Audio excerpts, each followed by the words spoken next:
Okay, nagbabalik tayo mga countries para sa update ng pinakasariwang balita. No? Alam nyo, ayon daw kay Senator Cheese Escudero na wala daw dahilan ang Pangulo para hindi ito pirmahan. Yan po ating tatalakayin. Kaya tumutok po kayo.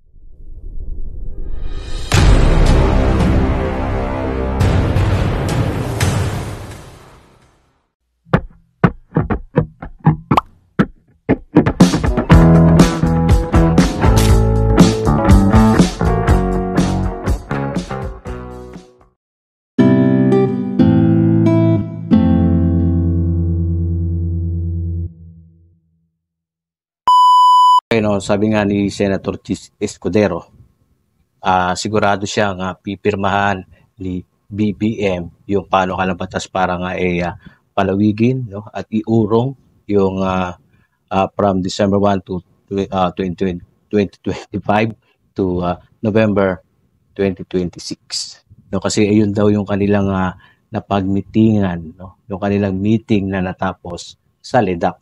No, so ibig sabihin, siyempre nag-meeting sila doon. Siguro sinabi ng Pangulo na pipirmahan niya yan, no? Basta na ipasa sa Congress at Senate. Ngayon, no, meron naman din interview to lumabas si Atty. Makalintal. Sabi naman ni Atty. Makalintal ay kung pipirmahan yan ng Pangulo, pupunta daw siya sa Korte Suprema. So alam niyo na ang ibig sabihin nun. No? Pag nagkataon, pinirmahan, kasi nabalikan lang natin yung 2022 na dapat ay gagawin, no, sa barangay election na pinospone din ng Congress at naipasa ngayon, no, at sabi ng Korte Suprema ito nga ay unconstitutional pero pinirmahan yun ng Pangulo Sa ngayon, kung ito naman ay pipirmahan ulit ng Pangulo, no, ibig sabihin maaaring ma-strike to siya dito. Pero bakit niya sinabing walang dahilan? Sabi nga ni Cheese Escudero, walang dahilan para hindi niya ito pipirmahan. So, ibig sabihin, pag pinirmahan na yan, andyan naman si Atty. Makalintal, no, para magpunta sa Korte Suprema. No, ang pagkakaiba daw kasi, sabi nga ni Cheese Escudero, yung una daw na sinabi ng Korte Suprema na unconstitutional kasi inurong lang No, kaya sinabi ng Korte Suprema na unconstitutional kasi inurong nyo. No? Wala naman kayong binago. No, ngayon naman daw, itong panukalang batas na naipasa nung isang linggo, nung araw ba ng kalayaan yan, na gagawin sa November na, no, 2026 para palawigin. No? Yun nga yung term setting. No? Maaaring ito ay paboran ng Court Supreme kasi nga bukod sa inurong, no, pinospone, inurong, magiging November 2026 at binago mismo yung term.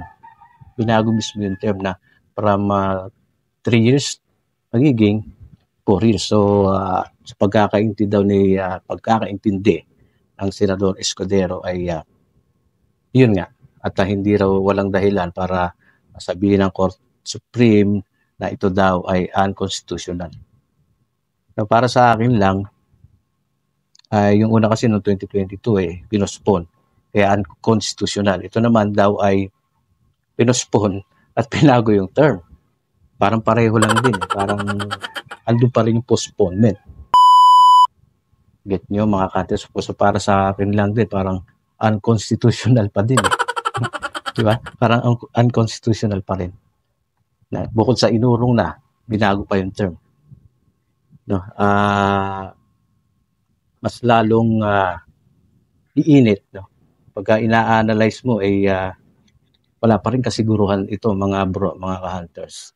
At kahit man ako, iisip ko na kung hindi man ito pirmahan sa loob ng 30 days ay magiging batas. Kung ganun pa rin, no, lumabas pa rin si Atty. Makalintal para pumunta sa Korte Suprema ay mahahadlangan pa rin. No? Mahahadlangan pa rin itong postponement sa 2026 at malaki pa rin yung tsansa na ituloy na lang, no, matutuloy sa itong December. Ngayon, inaisip din ako, no, bakit siguro dapat ganito na lang yung ginawa nila. Bakit na lang mas maganda ay ituloy na lang. Bakit na lang hindi nila ituloy itong December 1, 2025. Tapos yung mananalo, no, doon nila ngayon i-apply yung batas. Halimbawa, tinuloy. Tapos may nanalo, may winner na. No? At doon ngayon, yun ngayon yung magiging pakikinabang ng batas na magiging 4 years yung kanilang term. Di ba pwede naman yun? Kaya siguro parang hindi yun na pag-usapan ng mga sa Congress kasi ang talagang pinupokus nila ay postpone eh. Na gustong-gusto nilang i-postpone talaga. Kaya nga naipasa na yan. Diba? Pero marami pa rin mangyayari dito kasi ilang buwan pa ang lilipas bago mag-December. At yung pinirma at yung panukalang batas ay papunta na yan. May isang linggo na. Siyempre, sa loob ng isang buwan yan, magiging ganap na batas yan, pirmahan man o hindi. At yung Korte Suprema, wala pa rin naman tayo naririnig ngayon sa ngayon. At hintayin pa rin natin kaya kayo, tayo, umaasa pa din, no? Kung matutuloy o hindi. Di ba? So iwan ulit kayo ng comment yan, no? Subscribe, mga counters. I-share yung video natin. At ito na mga ating tinatalakay ngayon ay para sa atin din naman ito. Ano? Para sa mamamayan to. Para meron tayong alam natin yung nangyayari. Hindi pwede yung ano yun? Ano nangyari? Bakit gano'n? Bakit ganyan? Kahit konti, pwede naman natin yung batas. Malalaman din naman natin yan. Pag-aralan din natin. Kahit hindi naman tayo mga attorney, hindi naman tayo mga abogado, hindi naman tayo namumulitiko, no? Dapat alam natin kasi mamamayan. Yan ang talagang bumubuo ng isang bansa. Okay? So, ganito na lang. Asahan ko mga comment yan. God bless po.